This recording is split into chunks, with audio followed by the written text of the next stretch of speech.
Welcome in. What's Right with Nick Wright, episode 398. This episode of What's Right with Nick Wright is presented to you by Boost Mobile, and it is a very special episode because it is the return of Damonza.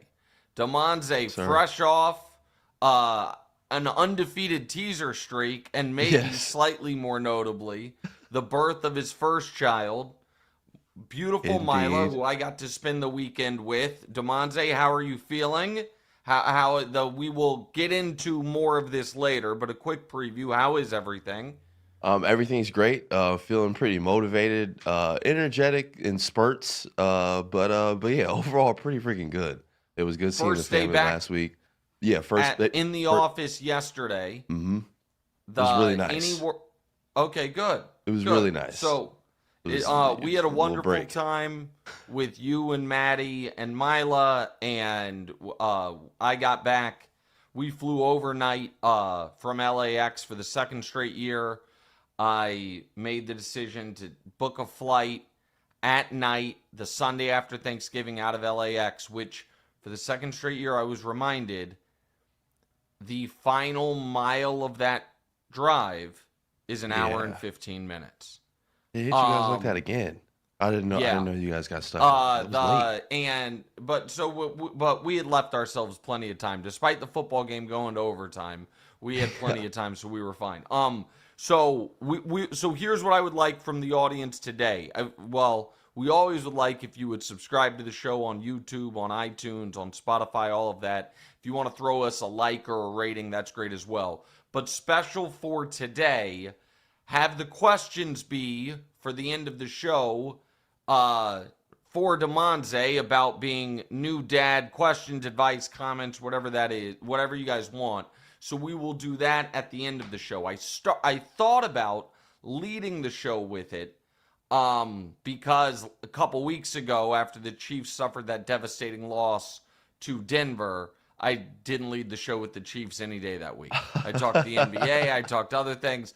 I'm not going to do that again. That made the audience quite angry, understandably, but it's just a decision I made. It did. So we will do that on the back end of the show. We will start with the Chiefs today, but before we do that, let's bring you straight to voicemail brought to you by Boost Mobile. Clay has named his boat after Megan the Stallion. Now, I am not a nautical expert, but I do believe changing the name of your boat is considered very bad luck. So this is close to getting her name tatted. Like, this is a big move by Clay, and I'm sure he knows that. So good for him. Happy for him.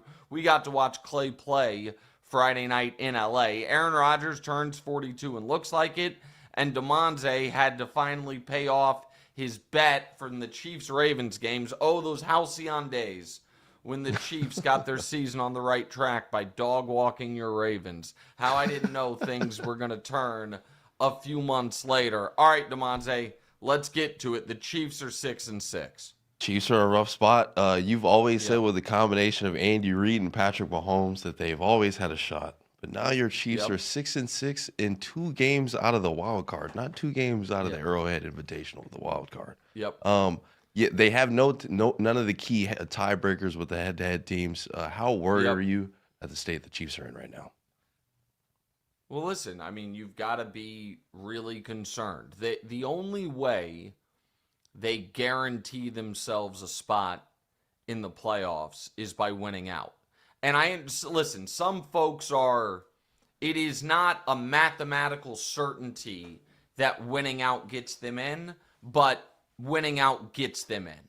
And so they are alive, and the AFC, to me, does feel as wide open as it has at any point in my life. Maybe since 2008, the year Brady went down with an injury, and it wasn't a great Peyton Manning year. And so certainly the most wide open it's been in more than a decade. So if they were to get hot, play their best football, get in, I think that they would be immediately the Vegas favorites to win the conference. The problem is getting in is going to be very difficult because of those tiebreakers they don't have that you mentioned. Now, if they were to beat Houston and then the Chargers, which are their next two, then maybe they could lose to Denver and sneak in at 10-7 because they would have a tiebreaker over the Colts, tiebreaker over the Ravens, which won't matter, and a tiebreaker over Houston. Maybe there would be a path there, but the only certain path is winning out. And right now, it is very difficult to trust this team, even though Patrick's had at least a 5-game winning streak every year of his career. It is very difficult to trust this team to win 5 straight because, quite simply, they can't get off the field. And this was a problem in week 1 against the Chargers. It was a problem against Josh Allen. It was a problem against Bo Nix. And it was a huge problem against Dak Prescott and the Dallas Cowboys, where historically, what the Chiefs' defense would do really well is one good run stop on a drive to put you in 2nd and 9. One forced incompletion to put you in 3rd and 9. And then dial something up to get you off the field. All game long and all season long, this team has been forcing 3rd and longs and then been totally unable to get off the field. And that is why, despite Patrick playing at the level that he is, and he was brilliant on Thursday. And he's 3rd in the league in yards, 4th in the league in touchdowns, 2nd in the league in QBR, the ESPN stat, 1st in the league in the nerd stat that I don't love, EPA. He's having an awesome year. But poorly timed turnovers by the Chiefs in previous games, and the total inability all season long, aside from the Colts, 4th quarter against the Colts, to make impact plays on defense, might wreck the season. They are right now the 4th worst 3rd and long defense in the league. They have the 4th fewest sacks in the league. They have the 6th fewest forced turnovers in the league. And that's why they find themselves in this position. With all that said, do you think that there was a move that they could have made during the trade deadline? During the trade deadline to change that? Well, I mean, listen, the Eagles picked up Jalen Phillips. They could, he's the only real impact pass rusher. They weren't going to trade for Quinnen Williams when you have Chris Jones. And at the trade deadline, people wanted them to go after a running back.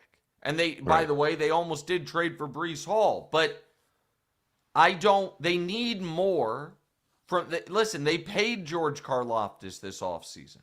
They have drafted edge rushers. They're just, it's Chris Jones or nothing on getting to the quarterback, and that's a problem. And now you have this game against Houston, Damonza, where Josh Simmons, who's been an A+ as a rookie left tackle when he's been out there, he missed that month with the family issue. He suffered such an unlucky fluke freak injury that I don't know if you saw how he got hurt. I never saw it. He's blocking, I forget who, an edge rusher for Dallas. And the Chiefs running back, I don't know if it was Hunter Pacheco, tried to help him to chip, where they throw the shoulder. and they missed the Cowboy and hit him in the left arm and snapped his wrist. Oh, damn. So his own teammate just friendly fire.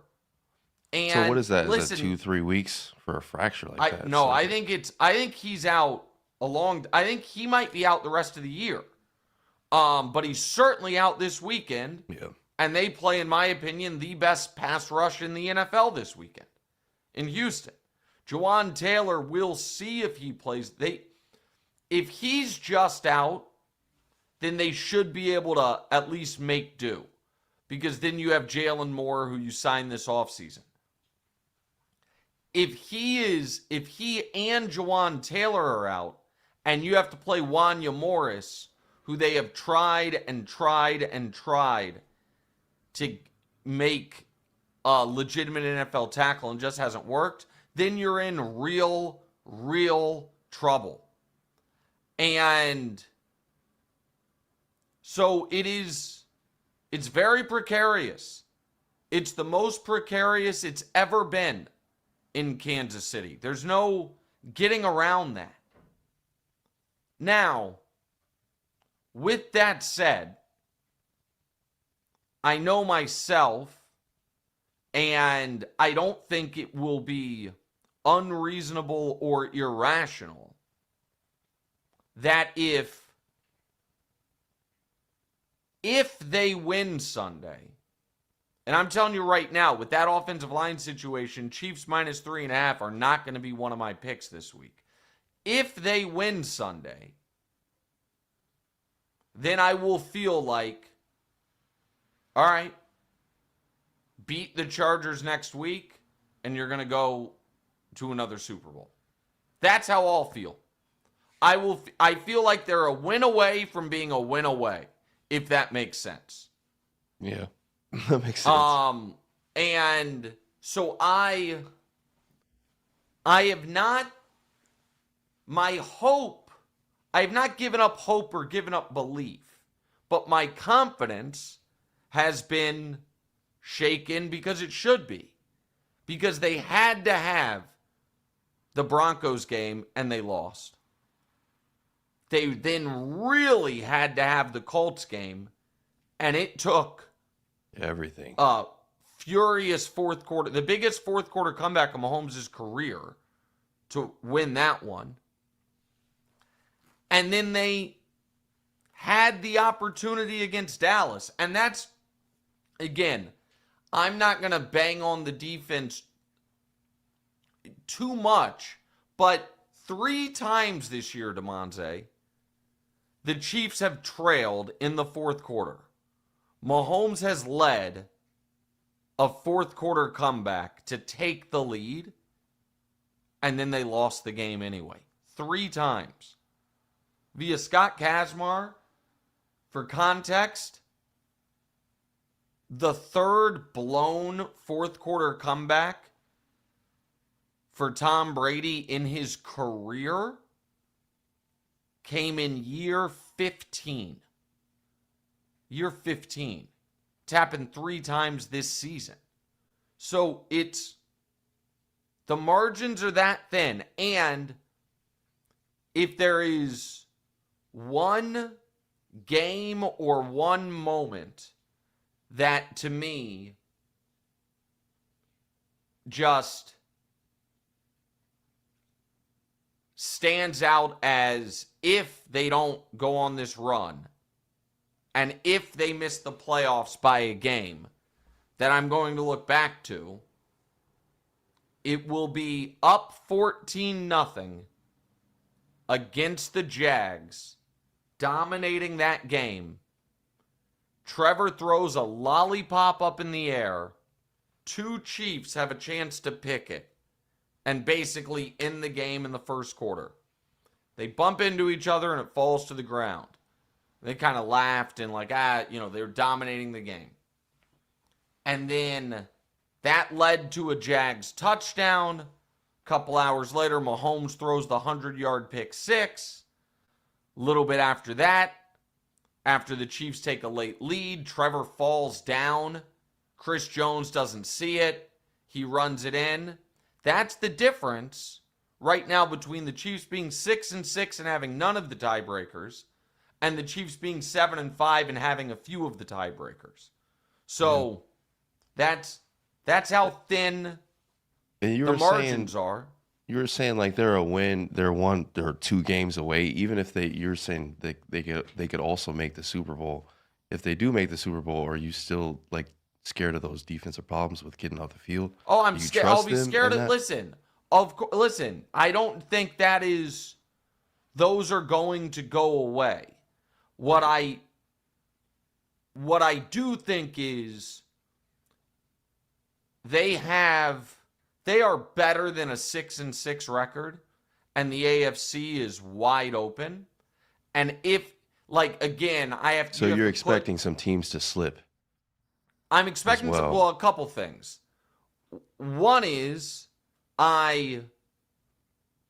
if they make the playoffs, it will mean they're on a 5-game winning streak and playing their best football of the year.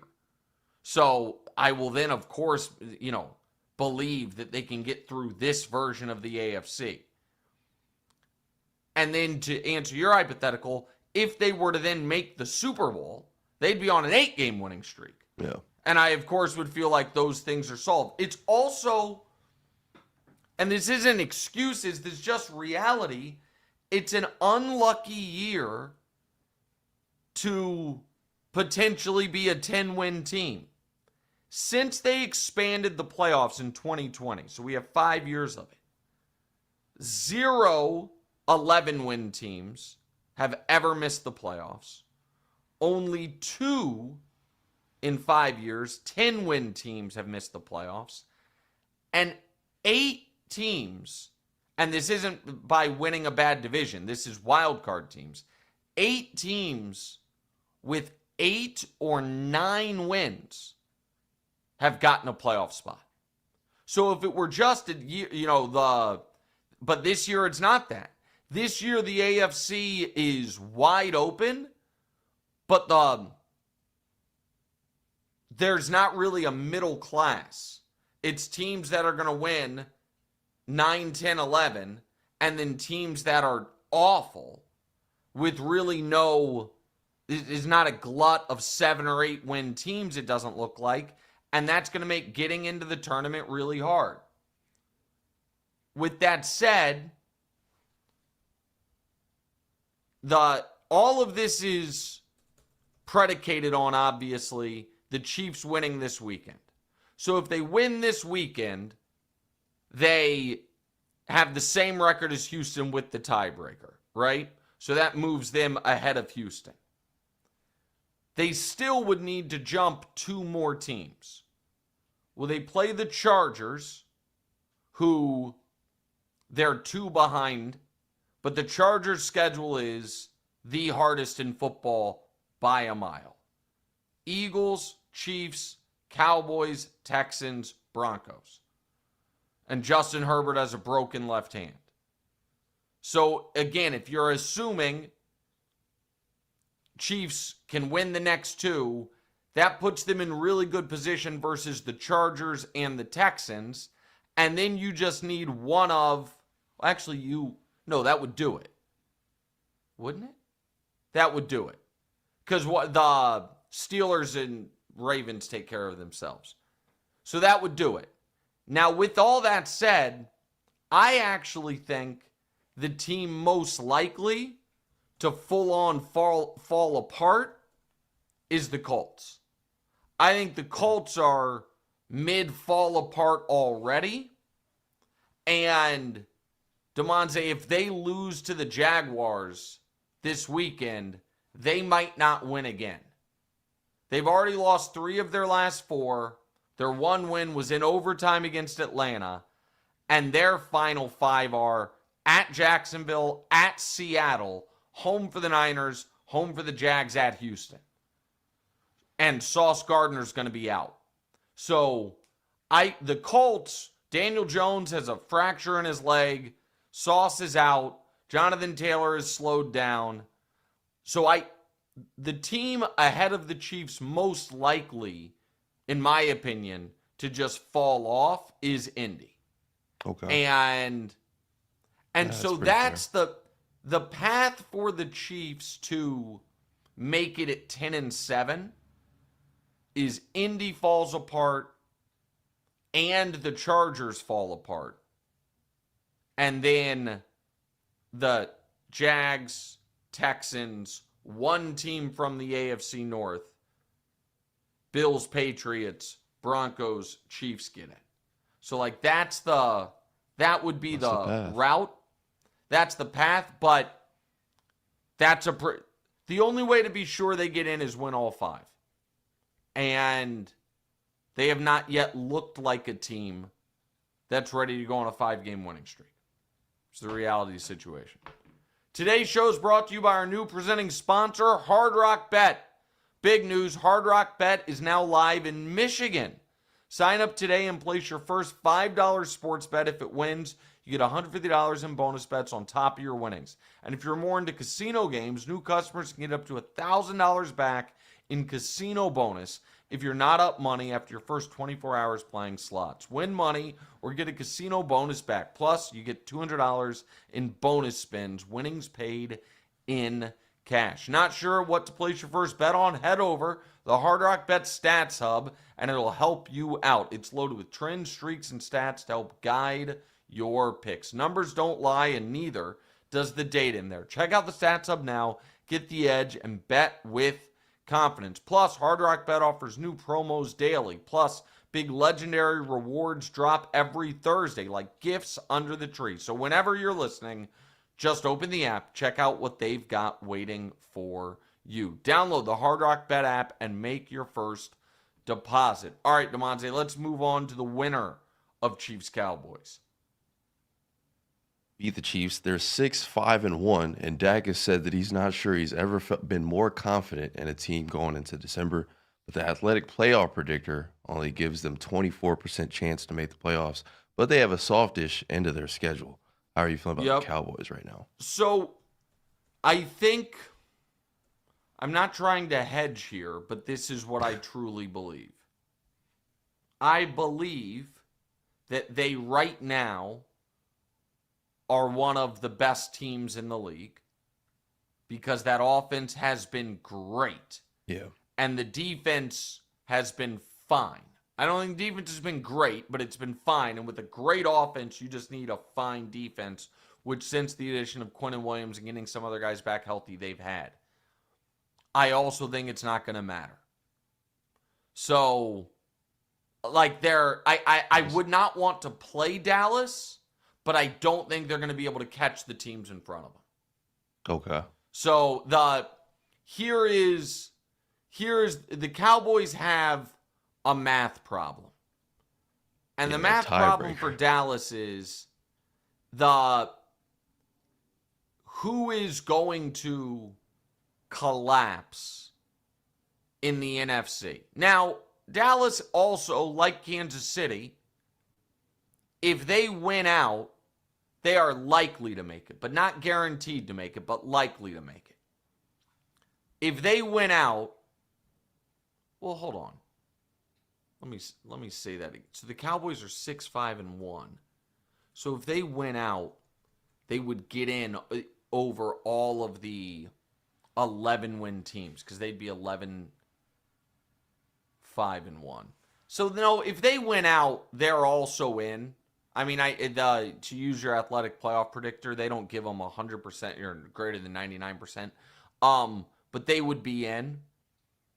And your point about the schedule is that after they're in Detroit, the only good team they play the remainder of the way is the Chargers. But I have kind of a triple layer concern for Dallas. One is one loss dooms them. Yep. Dooms them. Because, and this is why I was trying to get there and then I kind of stumbled on myself. Unless you believe Philly is going to collapse, then catching Detroit is meaningless. Because Detroit is not currently in the playoffs. You've got 3 from the NFC West one from the South, and by the way, another team from the South in Carolina ahead of Dallas, or basically de facto tied with Dallas. I guess not ahead. Carolina's 7-6 versus 6-5-1. And then 2, we would assume from the NFC North right now in the Bears and Packers if you beat Detroit. You'd still be staring at being the 8th team when 7 get in. I don't think Dallas is going to win on Thursday night. They win on Thursday night, and by the way, this is always, Damonza, the best Thursday night game of the year when we get the Thursday after Thanksgiving, 2 teams that played on Thanksgiving. Because it's a Thursday night game when people are fully rested, which we never get. So this is as good of a Thursday night game as there is because of the massive playoff implications and because both teams are as rested as they are. And Detroit is dealing with injuries. We are, though, just a few weeks removed from this Cowboys team that right now is playing great. There's no denying it. And they were awesome once. Dak was unbelievable on Thursday. How much MVP buzz do you think he should be getting right now? Do you think? Well, let me get to that in a second. Just let me get Dak in a second. But we're not that far removed from the Cowboys getting blown out by a Broncos team that, while it wins, doesn't blow anyone out, and then getting beat soundly by the Cardinals. So is that team going to win 8 in a row, or are they going to trip up either at Detroit, or I can't imagine they would lose to the Vikings, but home against the Chargers, or then the sneaky tough game at the Commanders, where Jaden will be back. And then there's even at your final 2 games are road divisional games against teams that will just want to play spoiler. I just think it will be a hair short. I do think if they were to get in, this is as dangerous of a Cowboys team as we've had really since Dak's been there. I think that offense has been that good, and Dak, to your point earlier, Dak is having the Joe Burrow season from a year ago. And Joe Burrow got plenty of MVP buzz in that nobody thought he was going to win it, but that he deserved a spot on the ballot. That, to me, is where Dak is. Right now, I understand Drake May's the Vegas favorite after last night, and he was awesome last night. But I think it's Stafford 1, Drake May 2, and then you can start having a real conversation. Anybody that disagrees with that, I think, has to feel like it's Drake May 1, Stafford 2, and then you have and then you have a conversation. Like, those 2 guys have to be your top 2 MVP candidates, but it is...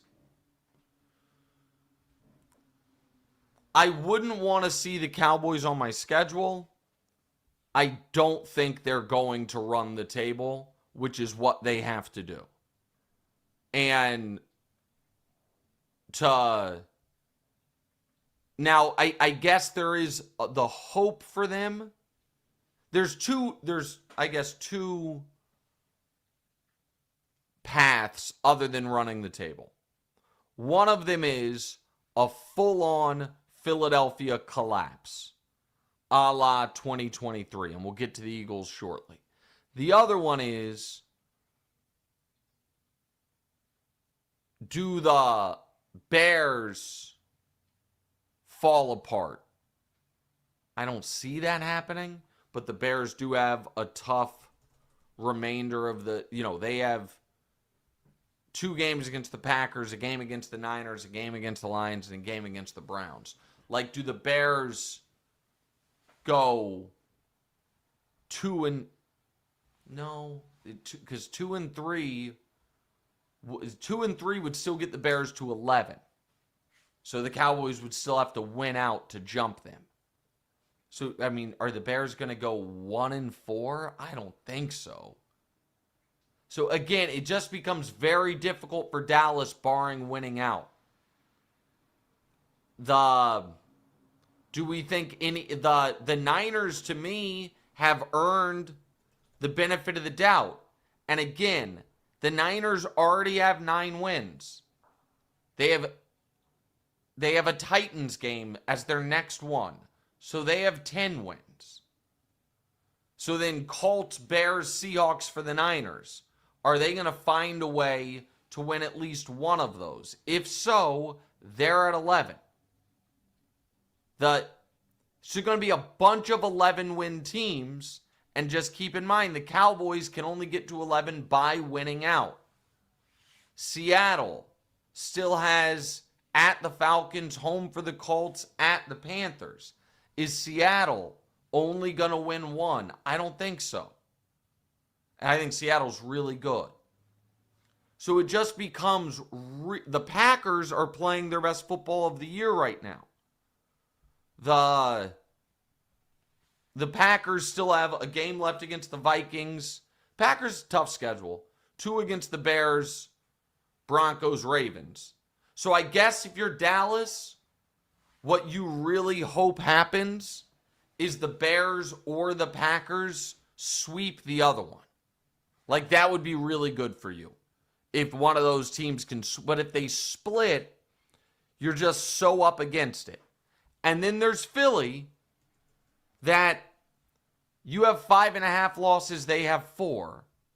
So again, the question is, if anybody gets to 11 wins, they have priority over the Cowboys unless the Cowboys win out. Philly's got at the Chargers, home for the Raiders. I don't care what type of funk they're in, that's a win. 2 Commanders games left. And also at the Bills. So could Philly go from 8-2 to 10-7 and Dallas steal it from them at 10-6-1? It's possible. I don't think it's likely. That Philly defense going up against that Charger offensive line this weekend with Herbert coming off surgery, that just feels like a Philly win. And then they're at 9 and they only need 2 more. I don't know. Well, the Raiders game, they're at 10. Like, is Philly going to go 0-3 down the stretch to miss out? That would cost Sirianni his job. Well, it sure seems like they have internal issues right now, so it's not totally off the board. You're right. Like. So the Cowboys, listen, the Cowboys aren't eliminated, and they are really dangerous. But, man, I think it's going to be hard for them to find a way in. As the holidays approach, get what you need to personalize your home with Wayfair. Shop holiday decor for every room in the house, whether it's Christmas trees, wreaths, or inflatables for the front yard. Wayfair is your one-stop shop. Everyone wants their home ready for hosting during the holiday season, and there's no better place than Wayfair to make sure you have every kitchen essential, brand new holiday linens and towels for guests, or seating, rugs, and lamps for a living room refresh. Wayfair has everything your home needs, and there's no better time than now to get your home ready for hosting. Something for every style and every home, no matter your space or budget. Wayfair makes it easy to tackle your home goals and gift lists with endless inspiration for every space and budget. Fast and easy delivery, even on the big stuff. No more huge delivery fees for furniture. Get big stuff like sofas, dining room tables, beds, and more shipped for free. Get last-minute hosting essentials, gifts for all your loved ones, and decor to celebrate the holidays for way less. Head to wayfair.com right now to shop all things home. That's WAYFAIR.com. Wayfair, every style, every home. All right, we were talking about the Eagles. Let's get to the game from Black Friday. So you teased last week in the gambling show that Chicago could beat Philly outright, and they ended up doing that, and the Eagles fans are angry, booing Jalen Hurts and the offense. What is more shocking to you or surprising, the Bears being the 1 seed or Philly just kind of not having an identity at this point? The more shocking thing is the Bears being the 1 seed. Shout out, though, to Ben Johnson, because I'd love to give Caleb all the credit. Caleb's just been mediocre. It's the run game and the forcing the turnovers, and I don't know how sustainable the turnovers are, but that's what's gotten them there. The more shocking thing is Chicago. The more noteworthy thing is Philly. And this is either on the head coach or the quarterback or both of them. But you cannot have an offense that goes 3 and out more than any offense in the last decade in the NFL. And this lack of identity with this much talent on the offense. And it is just inexplicable to me, Damonza, that they can't figure out a way for A.J. Brown to have a good game and for them to win. It's like it's one or the other. And that should not be the case.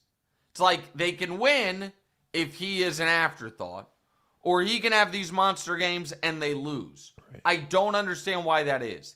I do not think Jalen is playing very well, and I've never believed Sirianni is as impressive as his record is. And listen, man, Howie Roseman, I've said this before, I'll say it again. Howie Roseman has fired better coaches than Nick Sirianni. And I know they're the defending Super Bowl champs, and I know that sounds ridiculous. If Philly collapses again, I'd be very nervous if I were Sirianni. It just doesn't make any sense. What do you mean? Not at all. I mean, nothing about it. Like, all the weapons you have, the defense is good. What is going on? It calls for somebody being fired. Right. Saquon's been bad, but you've got to be able to overcome that. And if you're Philly, losing the way you did, just having Chicago run it down your throat right after you blew a 21-point lead to Dallas, that's unforgivable. And when we talk about like Philly's best moments this year, you got to go back to September. The comeback against the Rams, the win against the Chiefs. Other than that, it's been a whole lot of nothing. You blew out the Giants. You had an ugly 10-7 win over the Packers. A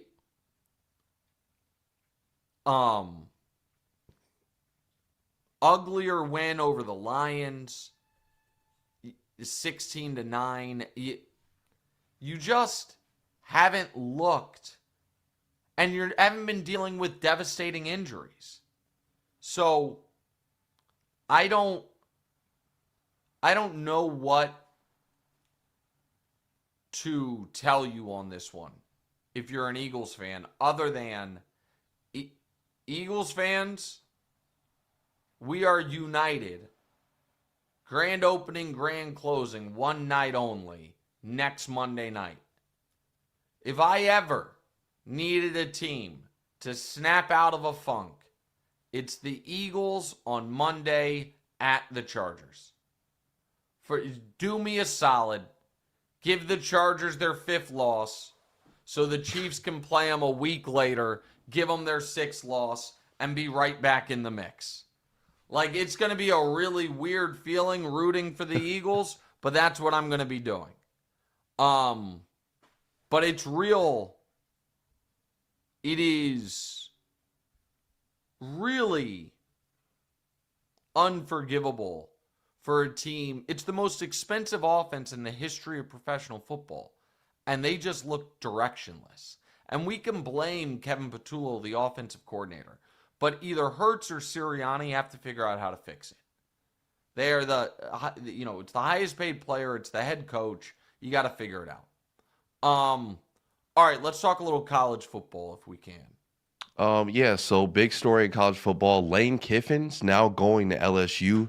You wanted to talk about this, but not as like a college football story, but more of a media story.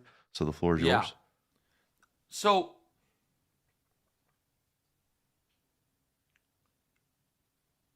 there is something.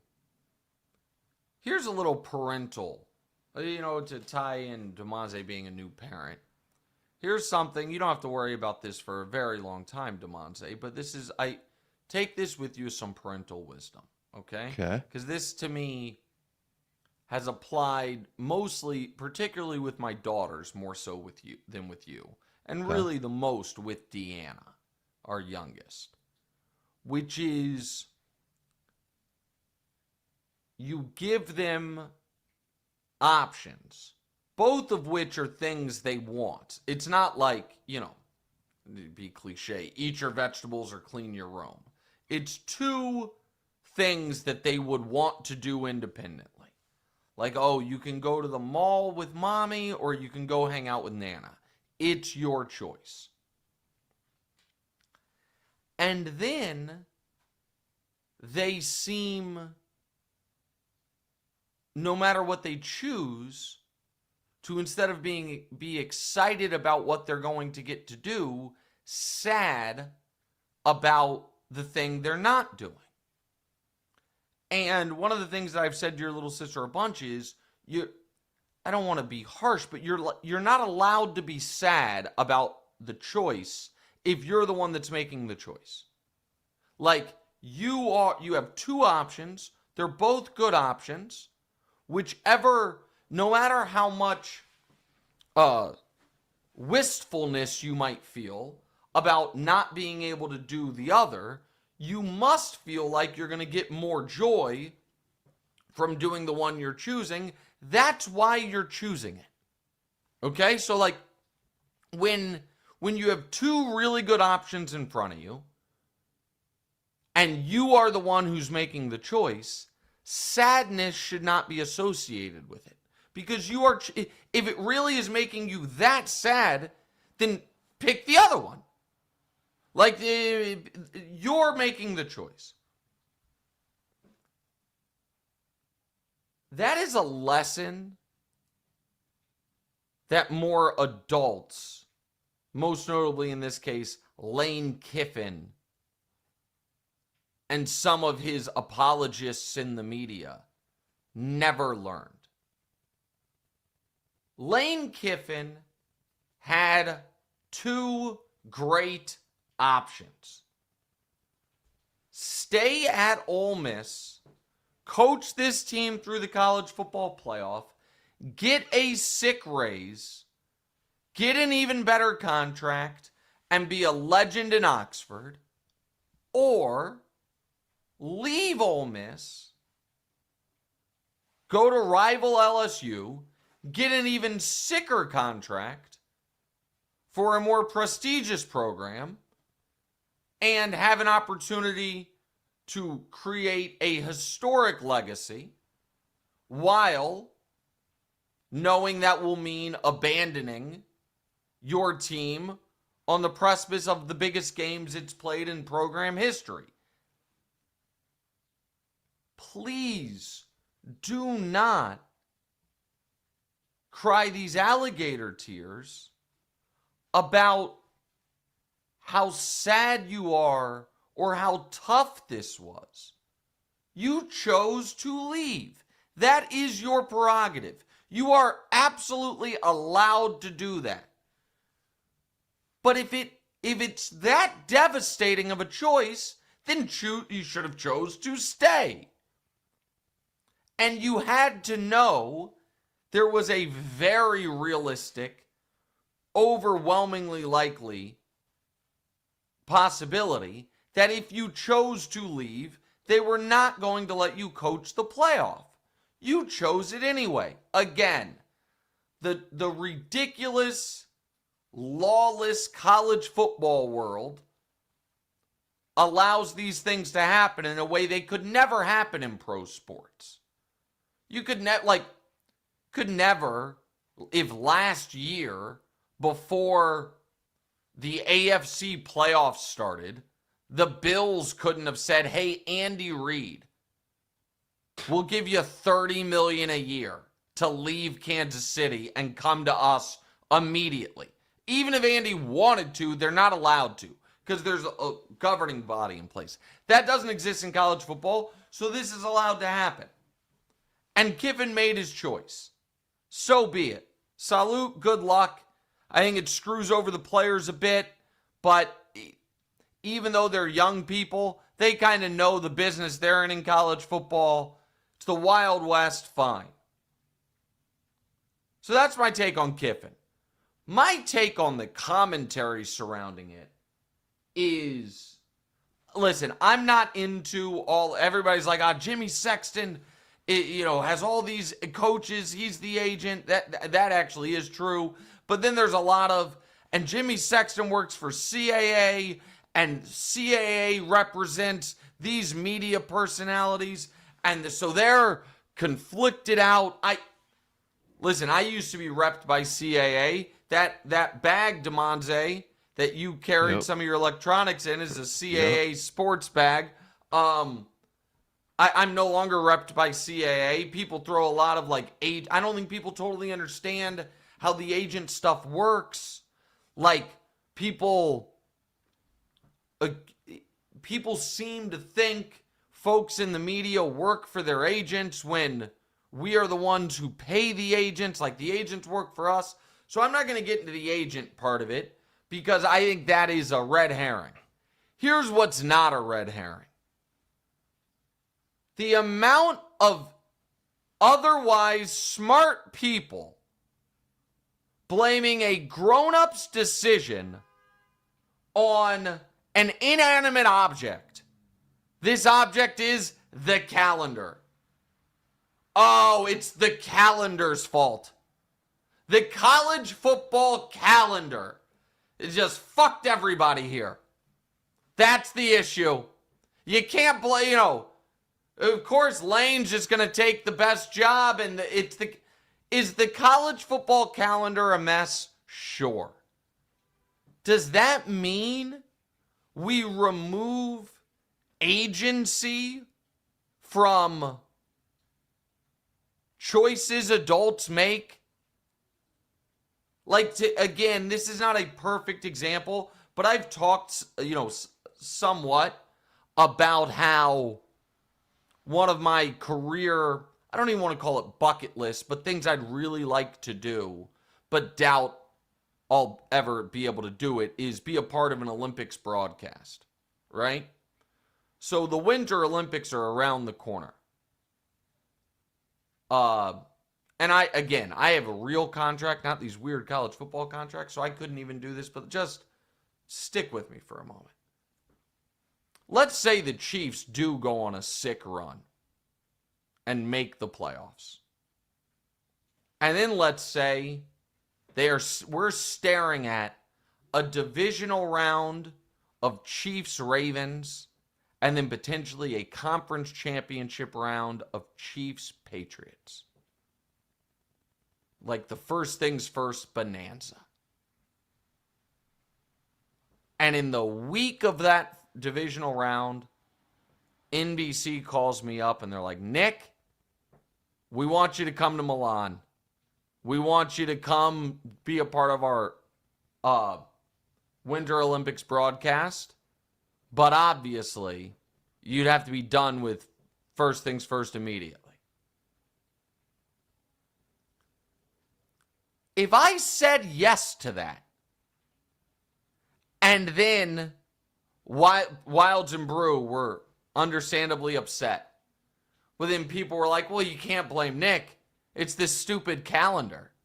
Yeah. Why do the Winter Olympics have to, overlap with the NFL playoffs? If only it were 3 weeks later, it'd be fine.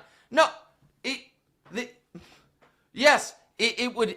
A lot of things in life would be easier and maybe better if we had them planned out. I talk about it all the time. The U.S. Open men's final being on the first Sunday of NFL football. I hate that. It's the calendar. Change it. Fine. But again, choices adults make, weighing all their options, they must be accountable for them. And certainly, we're not going to blame dates. Like, it's just so... And the amount of water carrying that I've heard over the last week from folks that simply, it's like, I like... The too long didn't read version is either I like Lane Kiffin, or Lane Kiffin is a source, or Lane Kiffin and I have mutual business interests, whatever it is. It's just embarrassing. And again, I don't even kill him for the decision. I think there's pros and cons to the decision. I happen to think he made the way riskier decision. He could have been a legend at Ole Miss for the next 20 years. But it's not what he wanted to do. So, the contract allows for it, fine.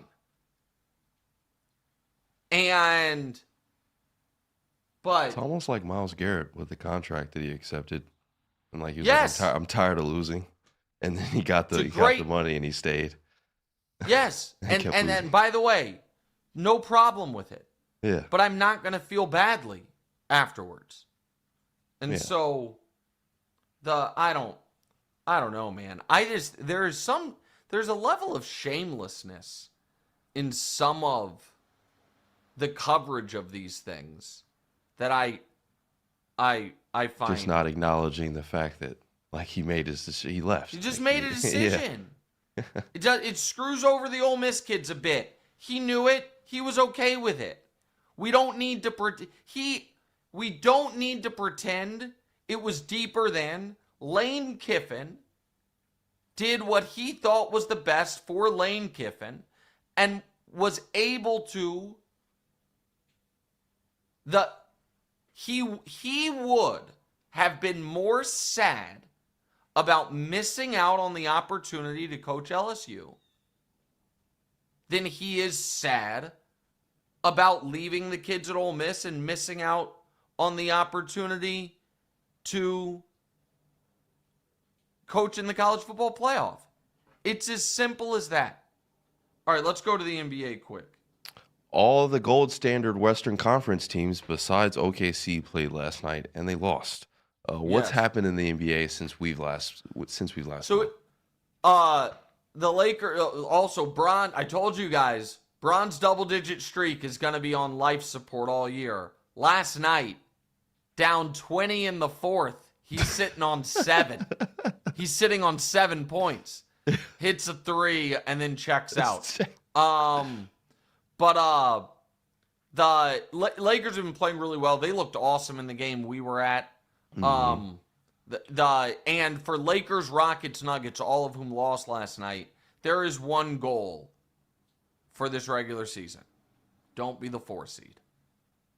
Be the 2-3. Avoid OKC as long as possible and see what happens. These games really do matter in that regard. But this is not going to be. I try to never do this on TV.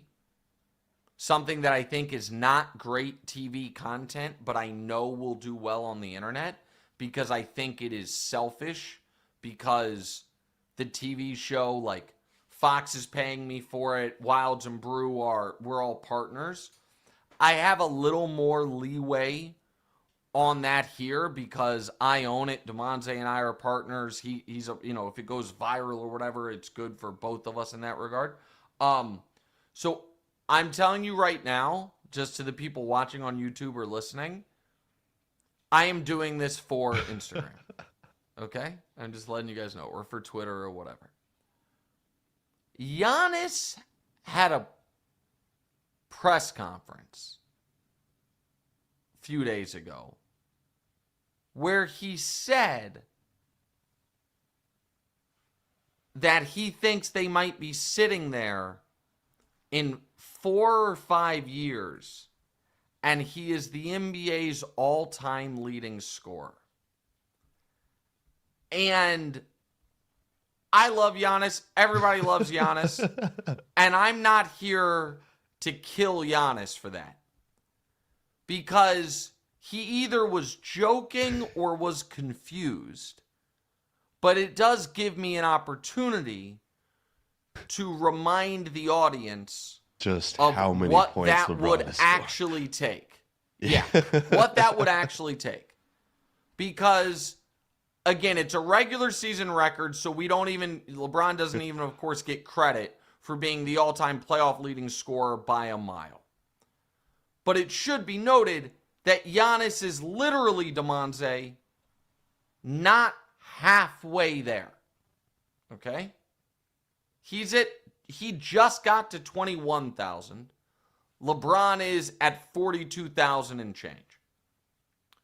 So just a very quick math lesson on what it would take for Giannis to become the NBA's all-time leading scorer in 5 years. Here's what it would take. It would take LeBron retiring today. Let's just say he's done, but his number is frozen. Giannis then would have to, over 5 seasons, what do we think a fair number is, Damonza? He plays 80 games a year to make it simple? Yeah. Okay. So 80 times 5, that's pretty simple. That's 400. Okay. He's 21,000 points shy. Let's call it 20,000 just for simplicity to see if he were to come just close. So what would Giannis have to do over 5 years? And the answer is play 80 games, all 5 years, and average a very reasonable 50 points a game. And if he did that, he would find himself just 1,500 points shy. That's all he's got to do. Yeah. So if we don't think Giannis is going to average 50 a game, 50. We can, though, say, all right, how many, let's just say he averages 30 a game, which that seems reasonable, right? His career number is 24, but he's averaged 30 on the nose each of the last 3 years. He's a 30-point-a-game guy. Again, the math on this is quite simple. 21,000 points would not get him there, but he'd be just a few hundred shy if LeBron, again, never scores again. So if you average 30 a game, Damonza, and you need 21,000, let's figure that out. 21,000 divided by 30 is 700. So what would that be at 80 games a season? So if Giannis plays 80 games a year for the next 9 years and averages 30 points per game in each and every year, he'll almost have the scoring record if LeBron never scores again. Which is to say, no one is ever approaching the number. It's not hyperbole. It's not, well, you don't know. It is, you have to somehow be the youngest guy to do everything and the oldest guy to do everything and literally play longer than anyone has and be the most durable player ever to do it. Just one last small piece of context for it. Just because I don't think people fully understand it. If you took, let me find a good trio of like guys at different phases of their career. Who's a good young, where do we think he is at? I was going to say Jalen Brunson, but he's been in the league a long time. But I'm going to check it real quick, and then we can move on, because this might not be interesting for people. Love it. Tyrese Maxey is a great example. If you said to Giannis, here's the deal. It's not fair to ask you to catch Bron. But you're going to get credit for all of your points, 21,000. All of Kawhi's points, 15,000. And all of Tyrese Maxey's points, 6,000. They'd almost be there. All of them. All put together, you'd almost be there. So, again, I'm a Giannis guy. He's an underdog to get to, again, it's taken him 13 years to get to 21,000. He's an underdog to get to 32,000, much less 42,000. I just felt the need to. Stop dreaming, Giannis. Well, listen, I like Giannis, but give me a break. You ever notice how everything keeps going up? Rent's going up, streaming services going up. Your favorite burrito spot thinks salsa should cost extra. With Boost Mobile, you and your phone bill don't have to play the will this go up soon game. Why? Because Boost Mobile has unlimited talk, text, and data plan at a price that'll never go up. In fact, it's the same price you'll pay for life. So switch now for unlimited wireless at a price that'll never go up, only at Boost Mobile. After 30 gigs, customers may experience lower speeds. Customers will pay $25 per month as long as they remain active on the Boost Unlimited plan. All right, one of our favorite things every year, Damonza, is talking about who's actually going to get in the Hall of Fame. Yep. Because it's one of my favorite things, we're going to do it in full on Thursday. But here's why this year's class is so special. You have 2 guaranteed first ballot guys in Breeze and Larry Fitzgerald. The guys who it's first time on the ballot are Breeze, Rivers, Frank Gore, Fitzgerald, Witten. Breeze and Fitzgerald are guaranteed first ballot, which means there are 5 spots. Breeze, Fitzgerald locks. So 3 of the following get in. Eli, Rivers, Frank Gore, Fred Taylor, Torrey Holt, Steve Smith, Hines Ward, Reggie Wayne, Jason Witten, Adam Vinatieri, Willie Anderson, Lomas Brown, Jari Evans, Richmond Webb, Steve Wisniewski, Marshall Yonda, Robert Mathis, Vince Wilfork, Kevin Williams, Luke Kuechly, Terrell Suggs, Rodney Harrison, Earl Thomas, Darren Woodson. It's an unbelievably difficult class to get in, and a bunch of guys that were finalists last year are going to be waiting again. All right, a reminder to you guys, to any questions or comments you have for Damonza about being a new dad, put them in the chat. I'm going to quickly go over the games we didn't get to. Packers beat the Lions. Micah was unbelievable. Jordan Love played as well as he can play. That's the Packer team that looks like it can win a Super Bowl. We've only seen them twice all year, both times when they played the Lions. But that team is dangerous. Bengals beat the Ravens. Something's wrong with Lamar. And it can't just be that his... He's got to get rid of the ball. Yeah. I mean, it can't just be that his toes hurt. Like, he's got to be better. And it is...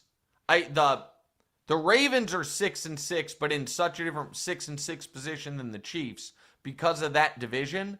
But they're not in a different position in this regard. They just making the playoffs and losing means nothing to them. And so they've got to play better, and Harbaugh should be getting nervous. Meanwhile, Joe Burrow, looked good. Welcome back, Joe Burrow, and it's glad to have him back, and I'm glad he's playing. Panthers beat the Rams. Stafford's heater finally cools off. I still think he's the MVP through 13 weeks, but now it's really close. And the Panthers sticking around, gonna make the Bucs, earn it. Dolphins beat the Saints in a game that almost had an all-time collapse and also had one of my favorite plays. It's super rare, the rare 2-point conversion pick 6. That's a pick 2 that ended up being super important because it not only stopped the Saints from tying the game, but then gave the Dolphins a 4-point lead, and the Saints got the the onside kick. So the fact that they needed a touchdown and not a field goal really mattered. Texans beat the Colts 20-16. I talked about this earlier. The Colts are falling apart. I'd be on high alert if I'm the Colts, and the Texans are scary, but it might be too little too late. Niners defeated the Browns 26-8. Purdy played well. Some questionable game managed by Stefanski. Shador was fine. Shador's going to have plenty of time to prove himself. I'm skeptical, but he was fine. Jets beat the Falcons 27-24. Reminder to everyone, the Falcons send their first-round pick to the Rams. The Falcons send their first-round pick to the Rams. Jags beat the Titans 25-3. And that Titans team is one of the worst teams of the last decade, maybe the worst. They're just bad. Deanna was watching with me, Damonza. She asked me if guys on the Titans, she's like, can someone be like, I just don't want to play for you anymore? And I said to her, I was like, well, if you're a really good player, you can kind of demand a trade. Adam She Thielen said to did me, that she was, Sunday gloves. oh, yeah, that was different. After That's his- just he's old and just wants out. Yeah, Thielen, by the way, who was like, I don't want to be on the Panthers. I want to play in a meaningful games. Goes to the Vikings and the Panthers playing meaningful games. But when Deanna then said to me, she's like, well, do the Titans have any players good enough to demand a trade? I'm like, one hell of a question. The answer is one. Jeffrey Simmons. They have one really good player. yeah. That's it. The Bucks beat the Cardinals. Not a great game, but a needed studying game for Baker and the Bucks. Baker playing with the hurt shoulder. Max Brosmer attempted to play quarterback for the Vikings. The Seahawks were not having it. It's a reminder. Here's the deal. There's about 20 people alive, Damonza, that can play NFL quarterback well.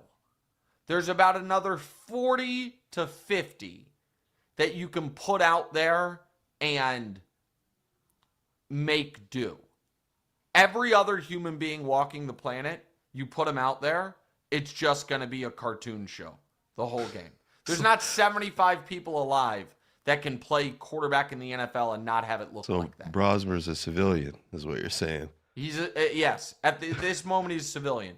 Bills beat the Steelers 26-7. Josh didn't even listen. I understand that the media industrial complex is going to make that game about Josh Allen when it was about James Cook, the running game. Like Josh is awesome. He did not play that well in that game. And Aaron Rodgers, Scorpion and the Frog, once again, I can't believe you stung me. Throwing everybody onto the bus. I know Mike Williams doesn't know the red line. I know Jonnu Smith cut an outbreaker on an in-breaker, and guys are missing meetings. Thanks, Aaron. Chargers beat the Raiders. That Raiders pick is going to go down in infamy as one of my worst picks of all time. The Broncos beat the Commanders in OT. Another close, call it lucky win, but I think despite the pick, the two best games I've seen Drake May play this year, Bo Nix play this year, are the last two games. Good for him. And then speaking of Drake May, he was awesome last night. The Giants are a mess. Abdul Carter's late for meetings again. All right, Damonza. So Ignogi says nice things. We appreciate that. Oh, Jeff with a great question. What sports teams will Mila be raised to be a fan of?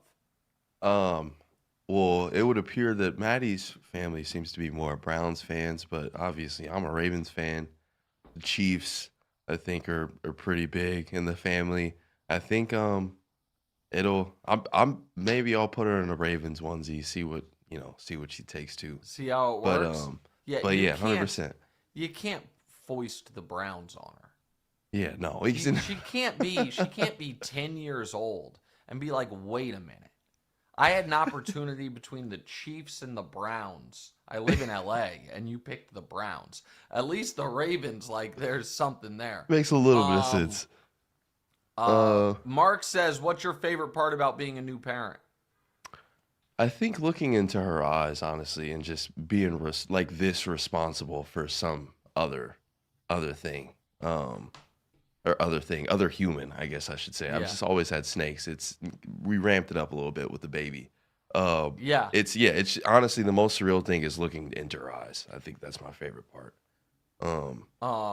Matt All right, asks. Cray asks, Oh yeah. what's something easier than you thought it would be and something you didn't realize beforehand that you do now?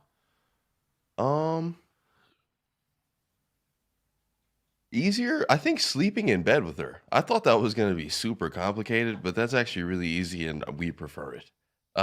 Yeah. I think maybe getting her to fall asleep, I thought also was gonna be a little bit harder, but when all the boxes are checked, she's out.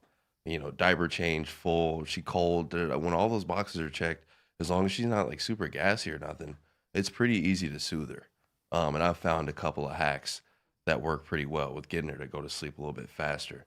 Like there was one time, I guess the first week that she came out, there was just one night where, you know, she was exhausted. She obviously gave birth a few days ago. And there was just one night I was like, hey, you should trust me. Like, you just go to sleep. I'm going to take her. I got it. Da da da. And she's fussing. She's fussing. I take her over to the faucet to like get something ready. And she just starts falling asleep just to the faucet, like without even the bottle or anything. I sit there over the faucet for like 5-10 minutes. She knocks, and I just take her back in the room and I go to sleep. The sound of the water. 100%. Like I didn't even need to feed her or anything. Just the sound of the water. It's like very calming to her. But yeah, I was really proud of myself for finding that. It's like because you know I'm rustling through everything, and then I look down. It's like, oh, she's not even a problem anymore. But awesome. yeah, so that was pretty cool. Corn Pop says, my first paternity leave was the best time of my life. Just the three of us. I assume he means his, a girl and the baby. Yes. Binged a lot of shows. Are you watching anything good? We have gotten a lot of Showtime in. Snowfall. We finished. I don't know if that. Yeah, we finished Snowfall. That's okay. We've started watching a little bit of The Wire. Can't really get past the first couple of episodes. I think we're like into the second episode. And then we also finished that show that just came out on Netflix called The Beast in Me. That was a pretty good one. Yeah, really good. So yeah, we've listen, I think The Wire is the greatest show ever, but it's slow. Yeah. But you said you were thinking about watching The Sopranos, which you definitively should watch. And it's not slow. Yeah, also I think we'll be better off going with that one instead of The Wire, because I don't know how long it takes for The Wire to kick in, because I feel like I've About also watched like 3 of the. Okay, right. It takes a while, but it's unbelievable. But it also, if you're already tired, like it's maybe not not the show. All right, we'll do more of these on future shows as Damonza. Like this is one of the best things. John Lopez, my old and he texted me congratulations to you yesterday. Thank you, John. Co-host in Houston told me, because he had kids older than my kids, that was totally correct. And I'll say to you now, every age is the best age. Every single age is the best, and just for different reasons. So like this is super fun, and then in a few months when she starts developing pieces of a personality, it'll be amazing. Yeah. And then a few months after that, when she has a real personality, the whole thing, it'll be great. I'm so happy for you, pal. And I'm so glad you're back. All right. Reminder, like, rate, subscribe, review. Talk to you guys on Thursday. Shout out to Volume and to Blue Duck and to Hard Rock Bet, Boost, Wayfair, and of course, Zen. Talk to you guys Thursday. We'll try.